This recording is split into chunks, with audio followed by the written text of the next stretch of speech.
اهلا بكم مطبخ سوزي. ازيكم حبايب قلب سوزي؟ عاملين ايه؟ يا رب تكونوا بخير. النهارده هنعمل مع بعض وصفه جميله جدا. مش بنقدر نستغنى عنها ابدا في العيد الاضحى. كل سنه وانتم طيبين. هنعمل مع بعض الكبده الاسكندراني. معانا نص كيلو من الكبده الاسكندراني، مقطعينها بالشكل اللي احنا شايفينه ده، مش كبيره. بصوا الكبده مقطعها خفيف جدا الاول زي البفتيك، وبعدين بقطعها بالطول بالشكل ده. ومعانا قرن فلفل حار حسب الرغبة طبعا زي ما انتوا عايزين. لو عايزينه بارد تعملوا فلفل رومي. ومعانا معلقة كبيرة من الفلفل من الثوم المطحون، انا طبعا بطحنه واحطه في الفريزر. ومعانا نص معلقة من الكمون، نص معلقة من الكزبرة، وربع معلقة من الفلفل الاسمر، ومكعب ماجي. انا بحب احط ماجي على الكبدة، بيدي طعم حلو قوي. يلا بينا نشوف الطريقة. اول حاجة حبايبي هنحط الثوم. لو عندكم توم سليم ممكن مثلا نص راس توم. وممكن تطحنوها بدل الكبه، ممكن تعملوها برضو في الهون لو ما عندكمش الكبه. هنحط كميه الفلفل كلها. الكميات دي طبعا حسب الرغبه يا جماعه. الفلفل هنحط عليها الكمون والكزبره. مش هنحط دلوقتي الماجي هنحطه هقول لكم عليه في الوقت اللي انا هحط عليه نحطه. نحط البهارات بتاعتنا. هنضرب المكونات دي كلها مع بعضها لحد ما تتطحن. ده شكل التوم بعد ما فرمناه، يعني ما نحاولش نخليه يبقى زي الميه سايل قوي، نخليه كده شويه حلو. هناخد كميه التوم بتاعتنا وهنحطها في طبق.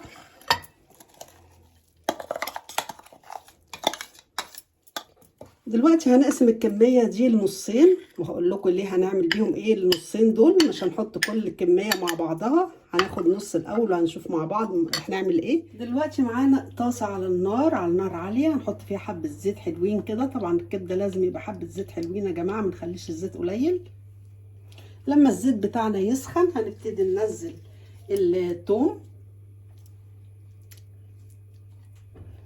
هنحمر الثوم، مش هنحمره قوي طبعا، هنخليه بس لونه كده يصفر شويه لحد ما ريحته كمان تطلع.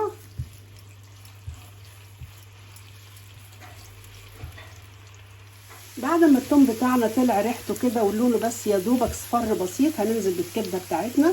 اهم حاجه نفردها، ما نخليهاش يعني على بعضها.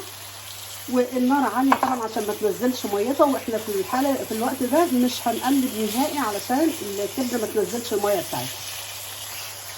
شويه بس كده وهنهدي النار لولا ما اقلبها الناحيه التانيه بعد ما تغير لونها.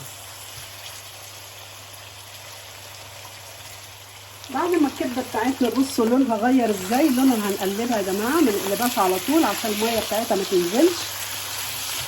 انا طبعا زي ما انتم عارفين انا ما حطيتش ملح دلوقتي نهائي، الملح او الماجي هحطه في الاخر خالص.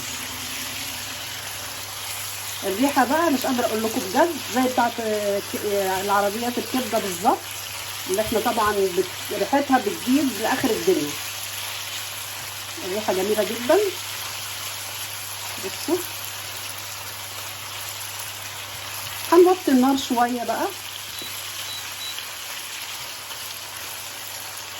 بعد ما الكبده بتاعتنا بدات تدخل في السوا هننزل بقى بقيه كميه الثوم والفلفل ونقلبهم كده مع بعض. الريحه بجد خطيره، جربوها وقولوا لي رايكم في الكومنتات. بدل ما تشتروا حاجات تكون من بره، اعملوا الحاجه في البيت، انضف واحلى وحاجه مضمونه، عارفين ايه هي يعني شكلها ايه، وعاملينها بايدينا، دي اهم حاجه. الله على الريحه خطيره.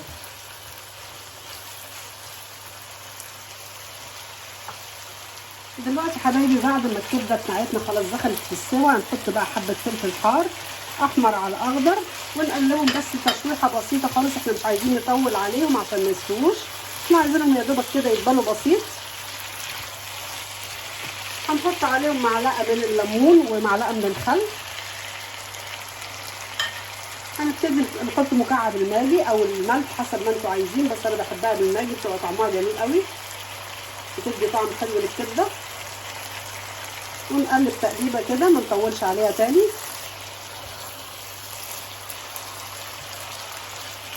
الله على الريحه بقى، مش قادره اقول لكم بجد بجد، الخل والليمون ادوا ريحه خطيره. نديهم تقليبه بسيطه كده مع بعض ونطفي البوتاجاز، لان الكبده بتاعتنا خلاص كده استوت. واو على الريحه.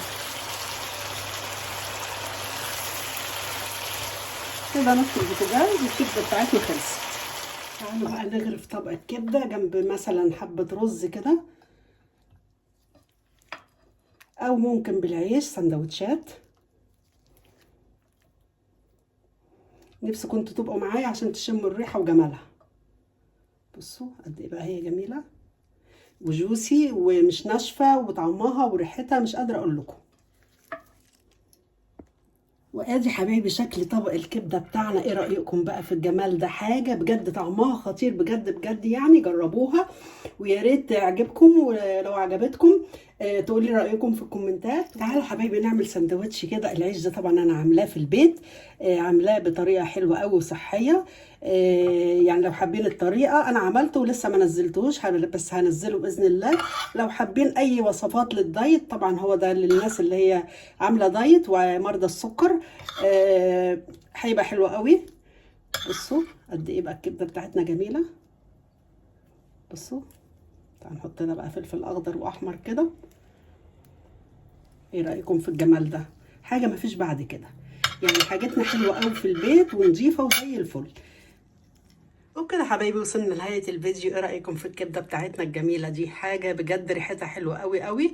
اتمنى الوصفه تكون عجبتكم. لو عجبتكم لايك وشير وسبسكرايب للقناه، ويا ريت تتابعوني على صفحتي على الفيسبوك باسم مطبخ سوزي. واقول لكم سلام، باي باي.